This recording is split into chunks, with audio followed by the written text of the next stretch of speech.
Hello and welcome to this international webinar.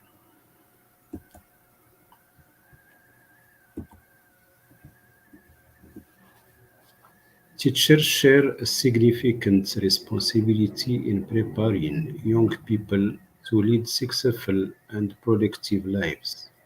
There is a broad consensus that teacher quality is the single most important in-school factor influencing student achievement. Effective teachers can be a source of inspiration and provide consistent influence on young people. So the quality of learning can't exceed the quality of teaching and the quality of teachers. But on the other hand, the quality of teachers can't exceed the quality of their initial education and their professional development. The Australian Professional Standards for Teachers reflects and build on national and international evidence that teachers' effectiveness has powerful impact on students. It's what we will see through today's webinar, where I am pleased to have as distinguished guest Dr. Jenny Lewis from Australia, who is the Global Director Policy and Leadership at Forever Learn. Jeannie is an experienced national and international consultant and provides leadership coaching and facilitation roles for international, national, and state education systems. Welcome, Dr. Jeannie Lewis, and many thanks for accepting my invitation. The time is 9 p.m. here in Morocco. It's 7 a.m. early morning in your country, Australia. Please take 30 minutes for your talk. Yes, thank you, and hello everyone. I know it's a global audience today, but in particular hello to my Morocco colleagues who I've had the pleasure of working with for the last few years. So today I'm going to talk just a little bit about the global work on standards, what standards are all about and why would you use them, and some of the initiatives that are emerging in a number of countries. And then very happy to spend as much time as needed discussing why we would have professional standards and how they link with other standards that you may have in your country, for example, curriculum. So why would you have professional standards for teaching? And as you can see, I've also put in leading because there is a shared language that we build together over time between teachers and school leaders and system leaders or ministry leaders as well, around the growth and development of teachers to ensure teacher quality. So you can see up there I have some dot points about why standards. Every profession, a real professional, our authentic profession has standards. They're the public statement in terms of teaching standards of what we do in our schools. They make it clear to everybody else what we do as teachers, what is our work. And they provide that common language between teacher and teacher. I might be sharing with my colleague that I'm working on a particular skill at the moment, and they may be able to help me. It's between teachers and schools. Schools and district leaders who are designing professional learning around particular professional standard. Teacher educators, which are those who are training our teachers in our universities. And those educational organisations, such as, for example, your principal professional national association or your English association, they too can reference the standards as they're providing professional learning. Professional standards also provide a framework that describes knowledge and practice, the things that we do to make ourselves better, And they also provide an explicit career path, and I'll spend a bit of time talking about that. But most importantly, we see professional standards as guiding the professional learning activities for teams within schools, for teams across schools, and professional associations and ministry. And lastly, it's my own professional journey. I look at the professional standards that I'm working on as a teacher, and I plan my own professional improvement. But we would expect professional standards for medicine, engineers, anybody that has works within our society. And so we should have standards for our teachers and our school leaders and our system leaders as well. So I'm going to share some different aspects of that with you today. First, we're going to talk about what professional standards can look like for teachers. We're on a pathway here in Australia where we're improving initial teacher education, teacher training, or the universities who do the teacher training in Morocco. I'm going to talk about a little bit about professional standards for school principals, and then the emerging work that we've started on middle leader standards. So let's start the journey. I'm going to use a lot of examples from the Australian Institute for Teaching and School Leadership, because that work is now 10 years old and we've learnt some things, and that's what I wanted to share with you today. But in helping other countries develop their standards, I now work with 18 different countries' standards. And so we look at what is happening in other countries as we're exploring how to develop the professional standards for a country. But in Australia, we have 7 professional standards for our teachers around professional knowledge. What do I need to know and be able to do to be a good teacher? So Standard 1 and Standard 2 respond to those areas. Then what does my professional practice look like? How am I effective in my teaching and learning, and how am I planning for that? How do I create that wonderful learning environment in my classroom so every student is engaged? And how do I know that the students are learning successfully? So what is my assessment design? How am I capturing students that are moving ahead and already know what I'm trying to teach in the classroom? How do I capture those students that didn't understand what I taught, and therefore I've got to change my practice? And then we look at professional engagement. How am I part of the profession of teachers? So how do I design and engage in my professional learning to be a better teacher? And then how do I work with the society I work within, the colleagues, the parents and carers, and the community? So let's unpack those standards and what it looks like. In Australia, we have 4 career levels, and at the moment I'm showing you the graduate career level. Those standards are the standards that I learn when I'm actually in teacher training. So we start our professional standards journey here in Australia in the university while I'm doing my teacher training. As I come out to be into schools and I'm a permanent teacher, I'm refining my proficient. And then if I would like to explore impact within my school, I might look at highly accomplished standards and lead standards.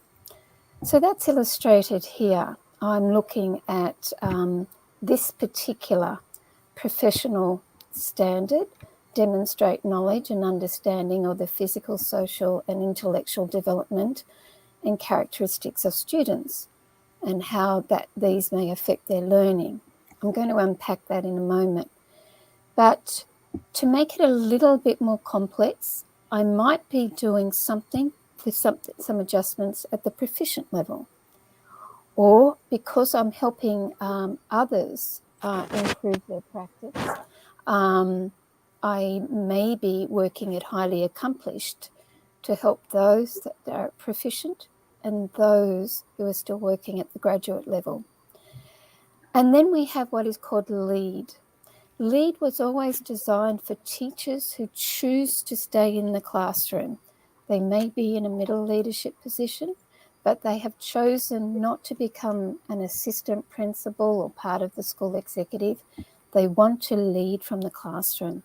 So we have 4 career levels of our teacher standards, and it begins within the university where I'm training as a teacher.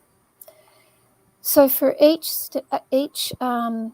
different area of the standard, whether it be at graduate level, proficient, highly accomplished, or lead, we have what's called illustrations of practice.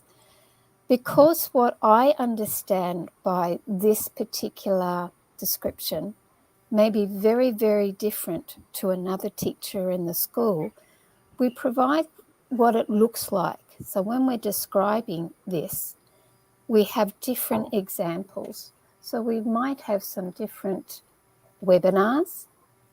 We may have some helpful probing questions to ask as I reflect on my own practice. We also have discussion questions for others to work on. And then we also have some examples in context. I might be a teacher teaching year 1. I might be a teacher in secondary school teaching mathematics. If I am at the beginning of my career and I'm learning about this, if I'm still a graduate in the first and second year of teaching, then this helps me to understand what I'm supposed to be doing in the classroom. So that's how we start to unpack the standards. These illustrations of practice also help me if I'm a supervisor helping a new teacher, because we can go and look at examples of other rich teaching practice. And on the AITSL website, you can see all of these. You can open them up and have a look at them. So the other things that we've done as we've started to work with the teaching standards is give a whole pile of different sorts of tools, and they've emerged over the last 10 years. We didn't do this all at once. So if I'm learning about explicit numeracy strategies, I can go into the toolkit and find a lot of resources that helps me with my practice and how to design my teaching lessons.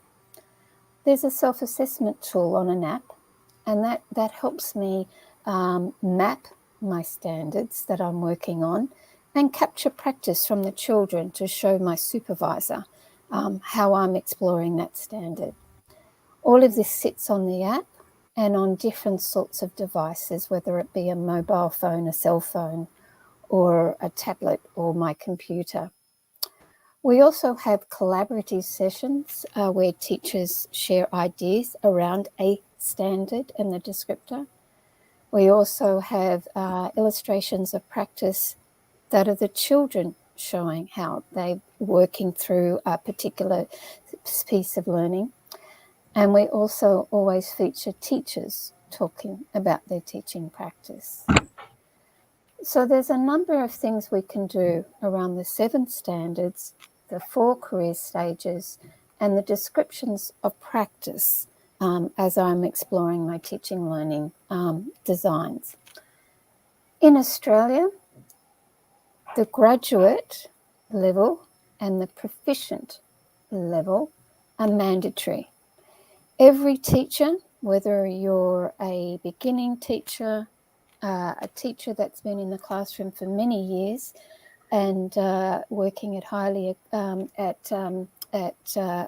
helping other teachers with their learning, they must at least show that they are proficient. Every teacher in Australia must do that. At the moment, you can choose to be working at highly accomplished or lead. It's not mandatory. But teachers who are on their career path journey and starting to look at their first appointments in middle leadership or assistant principal or teacher, school principal, would probably be showing how they're working and the complexity of the tasks that they're doing at that particular level against the professional standards. They would also be showing impact. They will be showing how they are improving student learning quite dramatically, and they would also be showing how they improve the teaching lives of other teachers. So their impact across the school or across the profession. Certainly teachers who are working at highly accomplished and lead will always have many, many challenging students in their classrooms, but they're able to show and model to other teachers how they're working with those particular learning challenges and sharing with teachers helpful practices that they've learnt over time. So 2 points. It is always about improvement of my teaching practice and career progression. Most of our teachers in Australia choose to stay at the proficient level, and probably about 20 to 30% are working at some descriptors and standards at highly accomplished and some at lead. You don't travel completely jump from proficient to highly accomplished. You still may be refining a standard at proficient, but starting to work on another standard at highly accomplished. So across the profession, we have different ways of collaborating around the professional standards. So we may have within the school, we may be working as a team on how to improve the learning environment. So we're collaborating and mentoring around different points that we're focusing on. Somebody that's working at professional, highly accomplished may be mentoring a teacher that's just come into the school. And because we have that framework of standards, we're sharing practice together. Sometimes I'm working with somebody equivalent, a peer to me, and we're actually assessing each other's practice. So we're visiting each other's classroom. We've agreed on the area that we're going to improve. I'm looking at their teaching practice, they're looking at mine, and we're having conversations around how do we improve practice and share our learnings. And sometimes we're part of a professional learning community. And again, it may be around one standard. It might be around 2 standards that are being worked on across the district or your province. We may have data that says across the province that most of our schools aren't doing very well in differentiating teaching practice. So if that happens, we might get together and talk about what's happening in our schools and talk about how to differentiate practice together and share ideas. So it's all about growing ourselves as a profession, developing each other, co-learning together. And there's a lot more we can share on that at another time. I thought I'd just share a little bit with you about what we're doing in initial teacher education, which will be the teacher training, the preparation of teachers. So 2 things have happened in Australia. I was a school principal in the 1990s and the early 2000s. And there used to be this saying at that particular time, what are the universities teaching our teachers? They come into our classrooms and they still don't know how to really teach. And so we start the teacher training journey then. Over the years, in some of our states, that conversation hasn't changed. So there was a review done about 3 to 4 years ago, and from that an expert panel was established to look at how do universities or teacher training authorities know that when they've trained their teachers and they're coming into the classroom for the first time, that those teachers are classroom ready. So I am a part of that panel. And what we were looking at is the teacher performance assessment, which is the last assessment that teachers do before they graduate to become a teacher. And we looked at what was happening. Universities were compelled to submit examples of those TPAs, as we call them, and to actually look at what they were doing in the TPAs. We found a lot of our universities, although there was an assessment, there wasn't moderation exercises and ways of sharing judgment, that within my own faculty we had the same level of an agreement that a teacher was classroom ready. So every university who has responsibility for teacher training have had to submit their TPAs, examples of their TPAs, the students' final assessments, to the expert panel I am on. And we've looked for the growth and development of that university and the confidence that they have that every student is actually graduating, knows how to start to teach in the classroom, knows the graduate standards, or most of them. That wasn't the case for some of our universities, and that we coached them in how to improve their practice in the TPA. But the TPA, or that final assessment, comes after the 3 or 4 years of teacher training our graduates have to work through. And so with the TPA coming as the last assessment, it wasn't really still looking at what the students were doing in their study to get to that final assessment. So we now do have a new review happening that has looked at the body of work students have to pass to become a teacher. And we're about to get some announcements on that, which will help our universities change where they need to in terms of the preparation of teachers, whether they be primary teachers who must teach all subjects in Australia, or teachers who are teaching mathematics in high schools or English in high schools, whatever it would be. Again, that's all available on the AITSL website. So you can see what we've done at stage 1, where universities have actually had to show us how to plan for demonstrating impact of classroom readiness. Nearly all of our universities are now at stage 2 and are looking at their future plans for impact. One of the things we continue to ask our teachers training authorities and our university, do you know the teachers who are working at the graduate standard? Do you know the teachers that are working beyond the graduate standard? And which teachers are you failing because they are still not ready at the graduate standard? And so that conversation is continuing so that every trained teacher coming into a classroom for the first time is classroom ready. And I'm happy to talk more about that in a moment. A little bit about the professional standards for school principals. In Australia, we chose to develop the teacher standards first.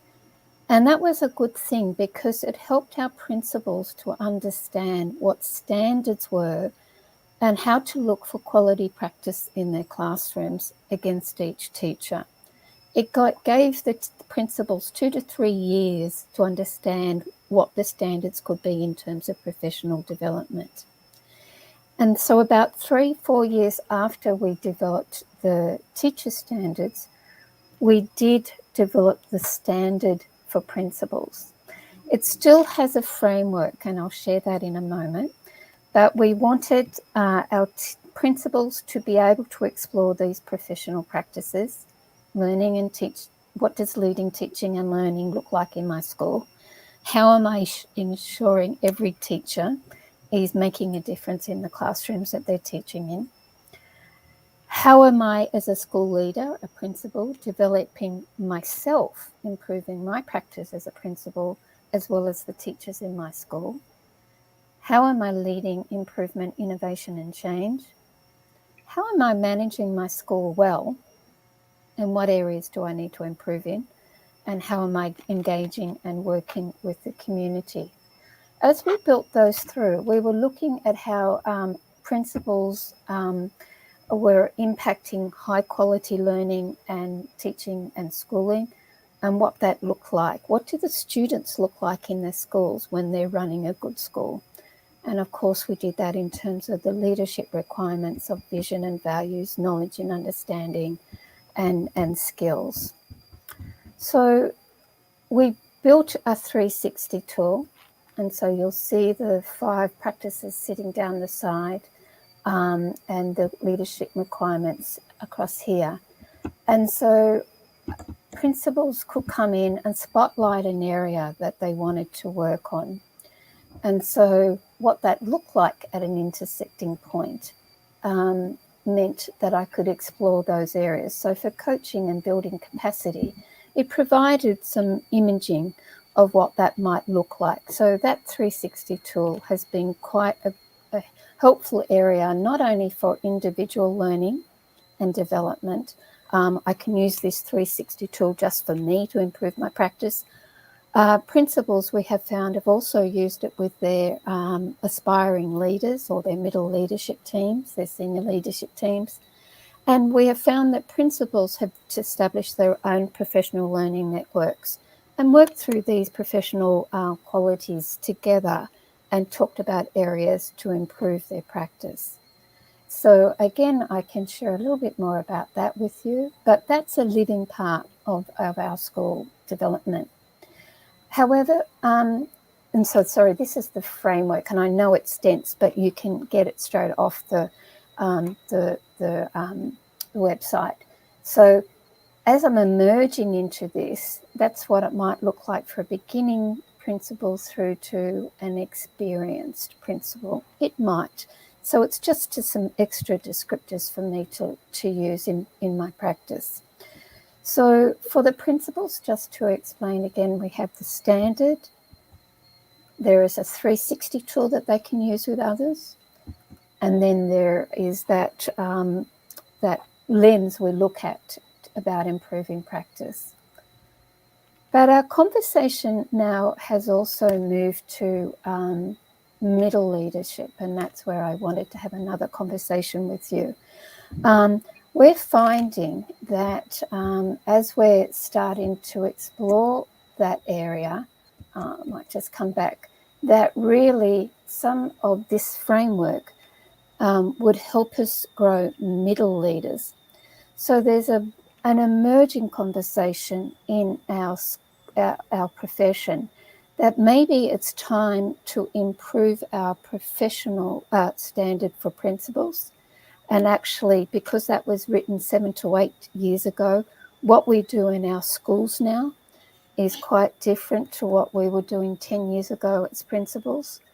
So there may be some adjustments over time, led by the profession, led by the principals associations, to change some of the things about our principal standard. Technology, for example, the leadership of technology in the school has changed dramatically in the last 10 years. This mapping exercise here may inform the beginning of our middle leadership standards. We may pick components of this now as our principal standard, middle leader standards, and modify our principal standard as a result. That's just a conversation that we are having at the moment.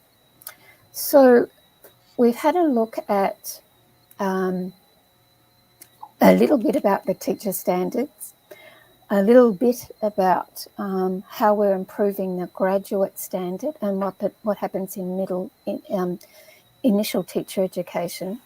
I've exposed you to what the principal standard looks like at the moment, but there is a bit of a discussion about adjusting that. And we're just starting our new journey on the middle leader standards, because a number of countries have those.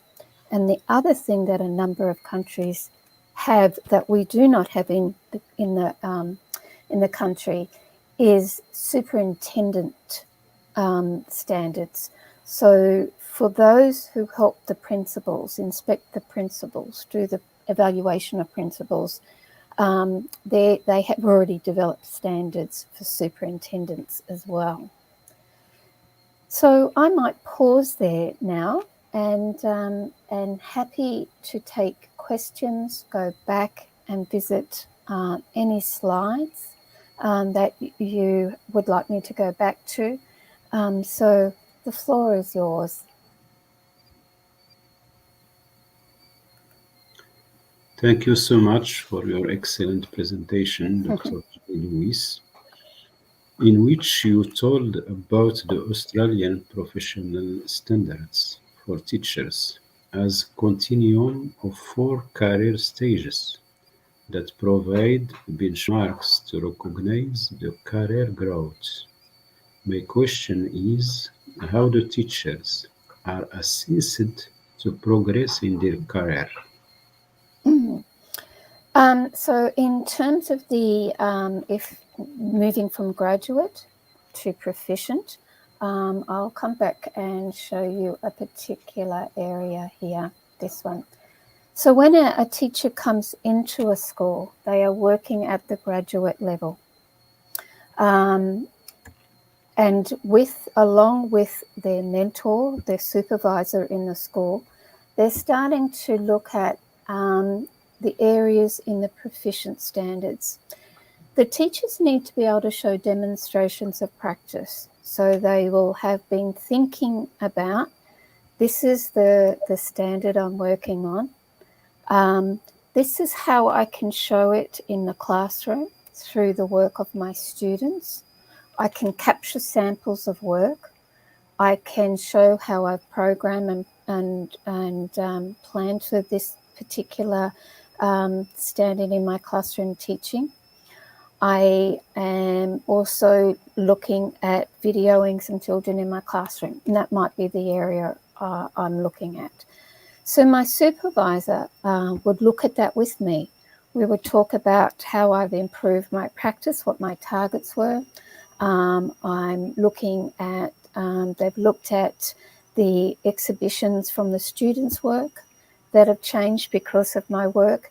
And we may agree together for that particular area, I'm now moving towards proficient, or I'm working at proficient.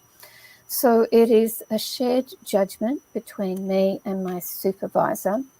But in our states, we also have what's called a registration authority. And so at your provincial level, at your regional level, there would be an authority that would help the supervisor in the school make the judgment that the teacher is now working at proficient level. And for us in New South Wales, in my state, my son is actually doing this. He's moving from graduate to proficient. So he's actually developing a portfolio of work, of evidence from the classroom, of assessments if he's done a student's work. He's shown videos of students in the classroom doing particular things. He submits letters. He will submit letters from his supervisor. And at the provincial level or my state level, that will be they will do the judgment. He is now proficient and he will be awarded his proficient certificate. So it's quite a mandatory exercise to move from graduate to proficient. But within our schools, it is the responsibility of all of those wrapped around that graduate teacher to help them to achieve proficiency. And it must be against the standards, the professional standards framework. So therefore, the supervisor can't come up with other things that are exceptional. It must reflect the standards work. And then there is that external judgment, just that once at the proficient level. And just to extend that, over 5 years, teachers actually still need to continue to show that they're improving. So they must show 100 hours of professional development, and they need to share with their school principal how they're improving against the proficient level. So that's an ongoing professional learning exercise within the school. And the teacher may suffer degradation or be fired. Um, if a teacher, particularly in our government system, if they're not improving from graduate to proficient, there is extra support brought in to see if there is a problem with their development within the school. That might be something that happens. They can be put on a performance plan. If they're choosing not to use the state curriculum, for example, if they're using other things, you're required to use the state curriculum. If you're not looking after students the way that is approved by our state system, if the children's welfare is being affected, if you're not making impact in your classroom, if the children aren't improving at all, they're running around all day and colouring in pictures or something like that, you will be put on a performance improvement plan, and you will actually have to show how you're improving your practice. If it gets to a point that the principal has deep concern that this teacher is not going to improve the lives of the children in their classroom, they will talk through that with the department, and other people will come in to look at that teacher's performance. I always said, as a school principal in my school, my yardstick was that every single teacher in my school, I would be proud to be teaching my own two sons. If they were not of that level, then I needed to do something about it to make them as good as I would want for my own two sons. If they weren't at that level, it was my responsibility and their supervisor's responsibility to help them. A teacher will be fired on areas where they have broken law. A teacher will be fired if they haven't completed legal requirements. A teacher may be demoted, so they may have been a permanent teacher in our school system, but they may be asked to be a casual, which is a teacher that comes and helps in different classrooms, and they would have support in different ways and may have to go through the graduate to proficient formal assessment again.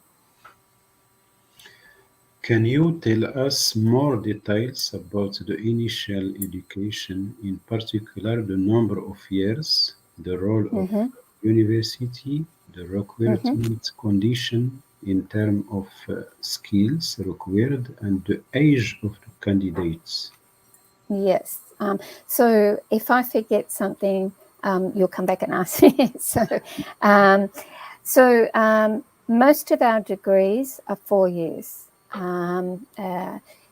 For our primary school teachers are required to teach all subjects. It is a 4-year degree, and most of our universities have qualified that as a Master's of Primary Teaching. There are some that will still have a Bachelor of Primary Teaching. You may, as my son is, he's got a Bachelor of Special Education because he is teaching autistic children and children with disabilities. In a high school, you will do a 4-year degree. You will usually do 3 years of general focus. For example, if you're wanting to be a science teacher, you will do a science degree first, or part of a science degree. And then your final year will be your diploma of teaching, and you'll come out with a Bachelor of Teaching in mathematics, or a Bachelor of Teaching in science, or something like that.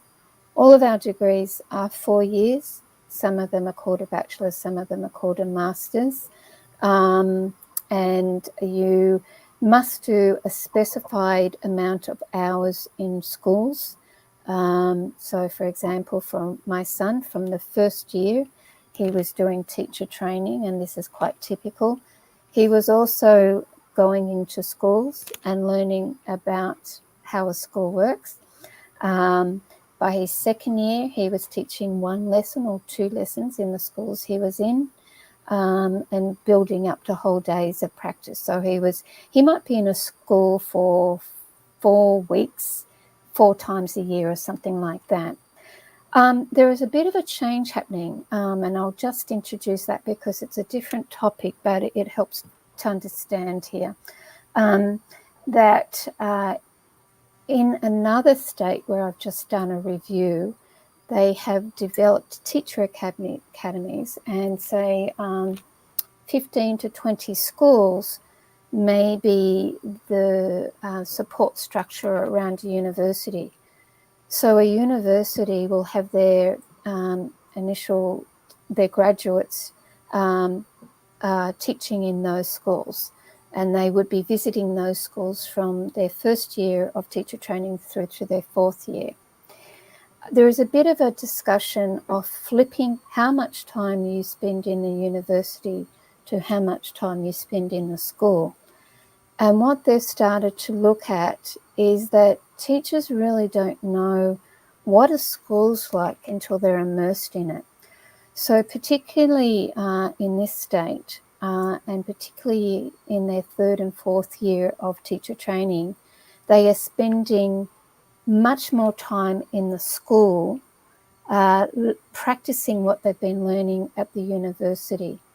So in some of the universities, the teachers are close to full-time in the school for the year and doing the university work in blocks, usually during the teacher holidays. And what they've come up with is what I would call a rhythm of school.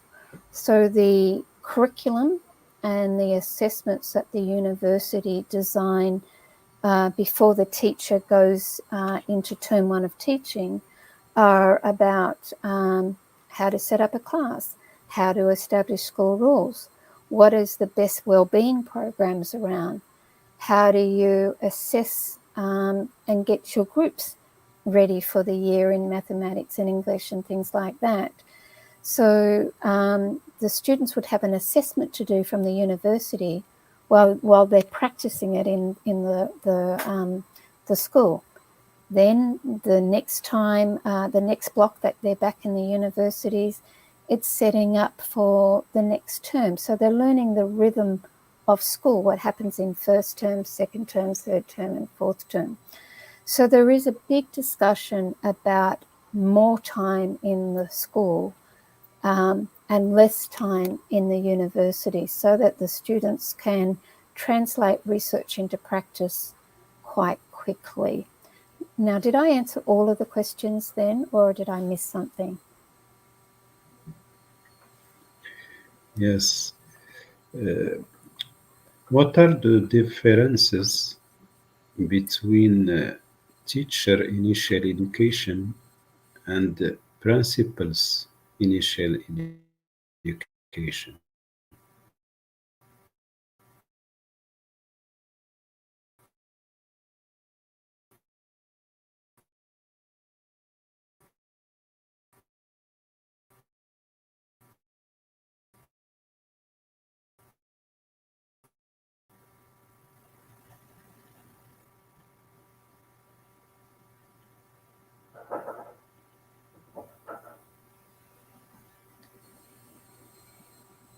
Hello.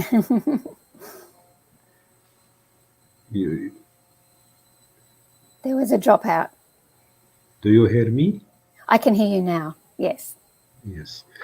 My questions was what are the differences between initial education for teachers and initial education for principals? Um, so this is the area of my PhD.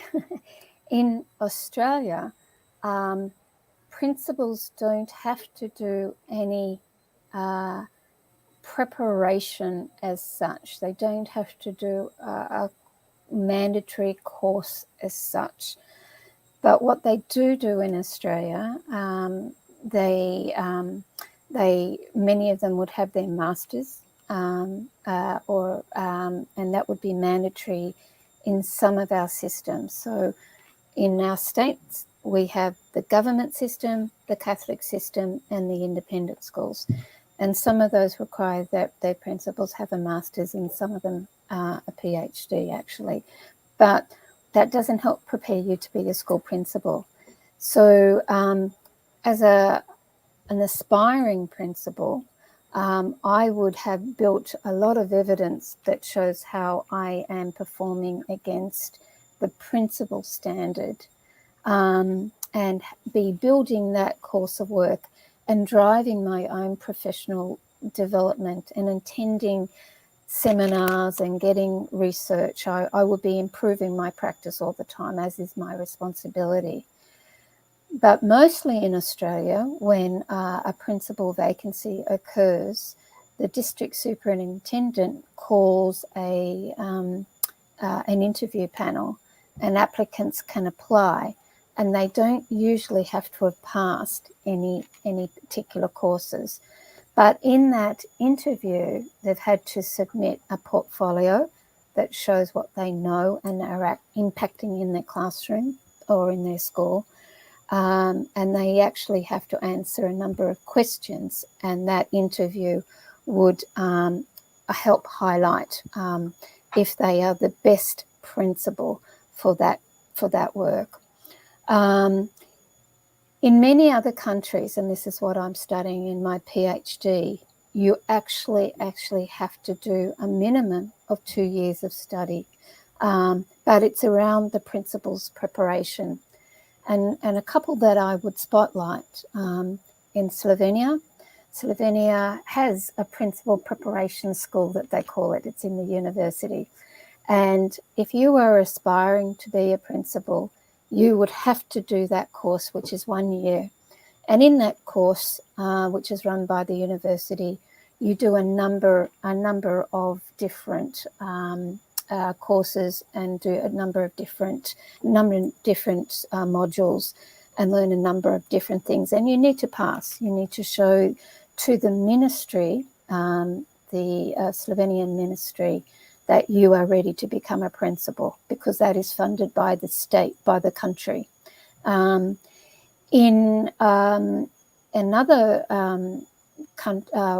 area I'm looking at is Chicago Public Schools. And Chicago Public Schools has an assessment with a relationship with the University of Illinois Chicago.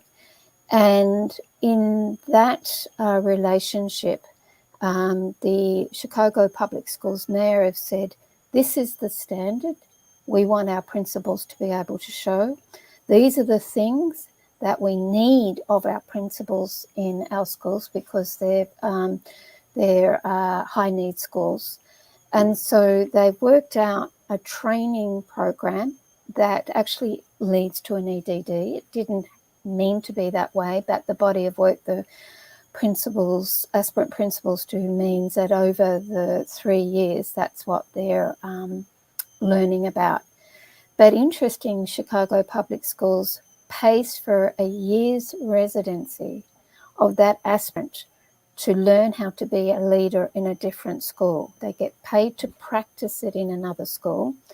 And if they are good enough, that's when they move into the degree. That is a shared responsibility between Chicago Public Schools and the university. And the other thing that is paid for is a coach. From the moment you decide you would like to be a principal, you'll have a coach that works with you in your year when you're in that residency in another school. And if you pass that, you're allowed to become a principal in Chicago, but you continue to study whilst you're in your first year of principalship, and you have a coach. And so you have a coach for 2 years.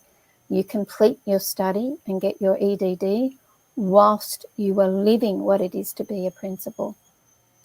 And then in Washington State, I've just looked at their principal preparation program, which is 1 year.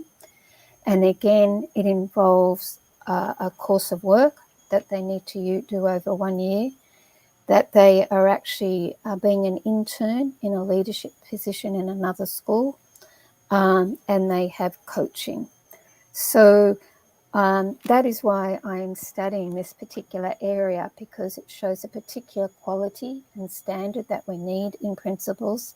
And although we have great principals in our country and a standard that we must live by, we actually haven't done the work on what that might look like in a professional learning body of work, which is usually done in partnership with a university. Doesn't have to be, but usually is.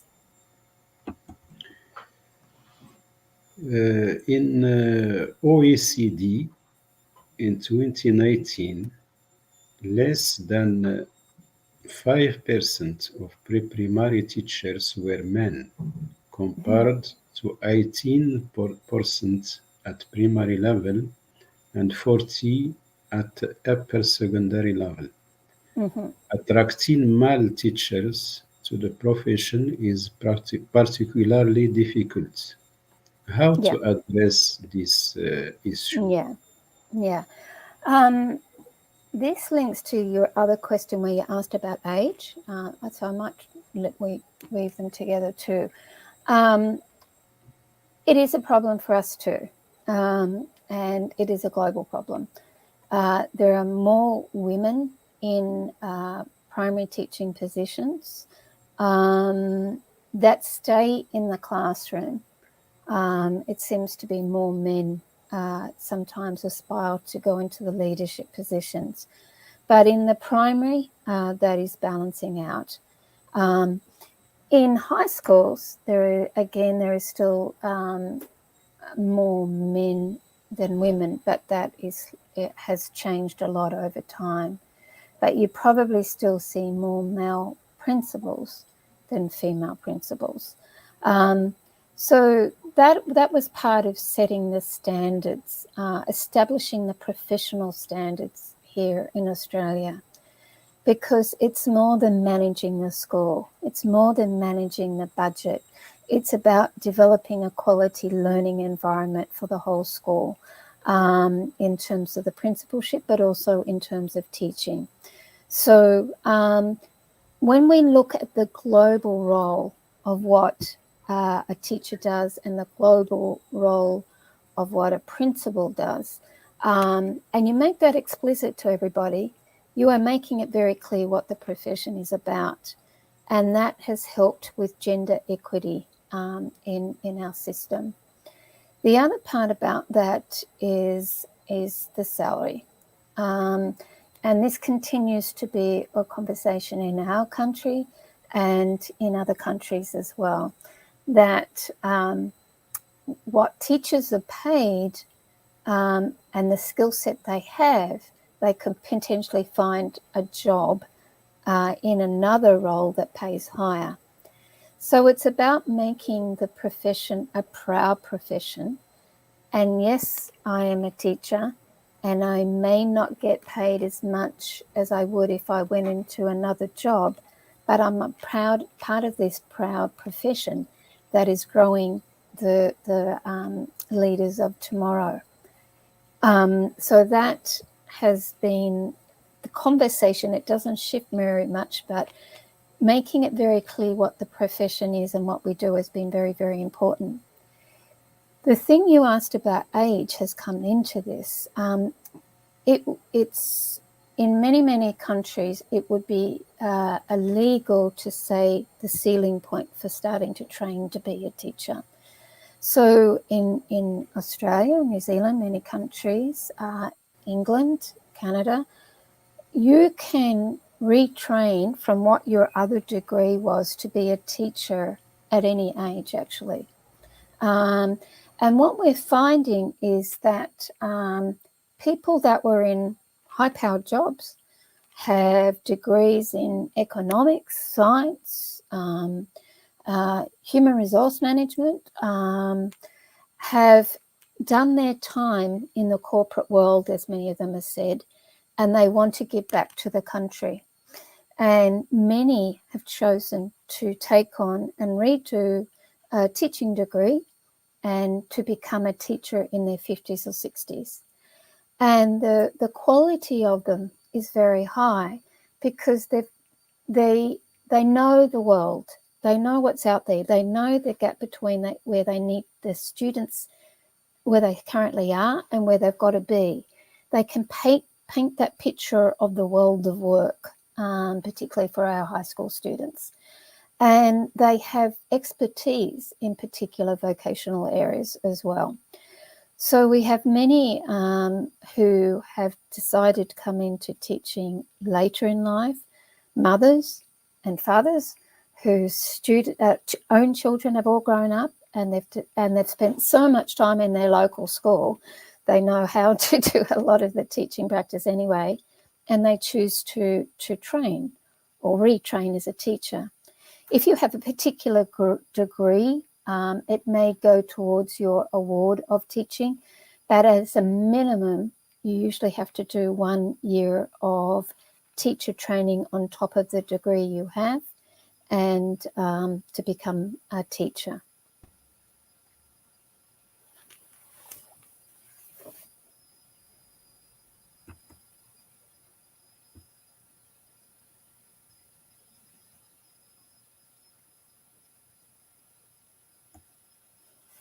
Can you hear me? I can.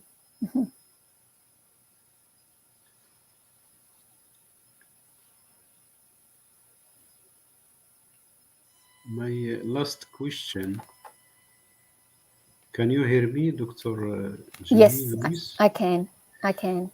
It is also difficult to retain men in the teaching profession. Mm-hmm. In 2016, attrition rates in primary to secondary public institutions varied from 3 to 12% across OECD countries. Yeah. You have Yeah. this problem in your country?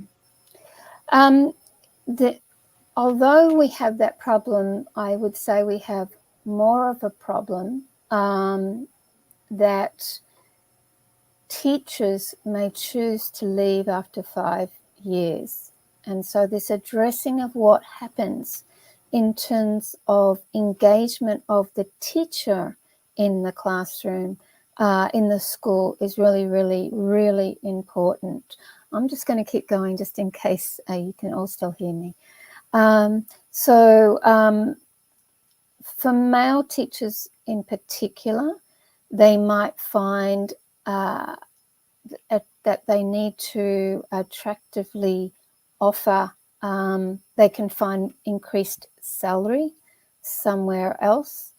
So what we have looked at is opportunities and different pathways for all teachers to go through the journey of. But it's about making the profession attractive. And if men have chosen to go into another work, it's usually because they are supporting a family, they have found something that seems to interest them more, that this is where the profession comes to be. They must be able to engage and deliver a quality learning environment just as much for their teachers as their own students, and the two come together.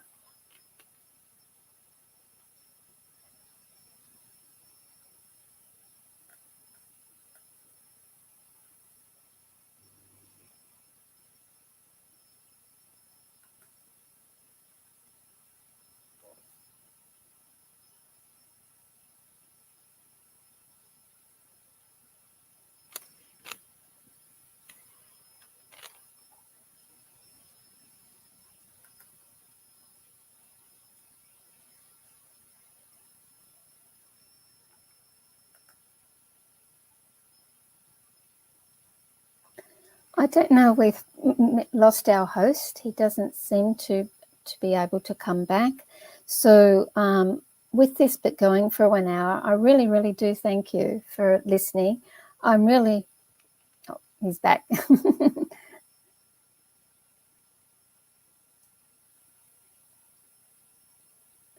You're on mute. You're on mute.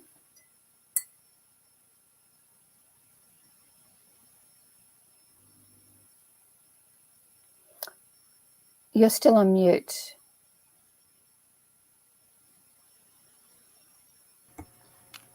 That's better. Thank you so much, Dr. Jenny Lewis, for your participation in this very interesting webinar. I hope we can welcome you another time, maybe in Morocco. It would be an absolute pleasure. Thank you so Lovely. much. Okay. Bye, Goodbye. everyone. Goodbye.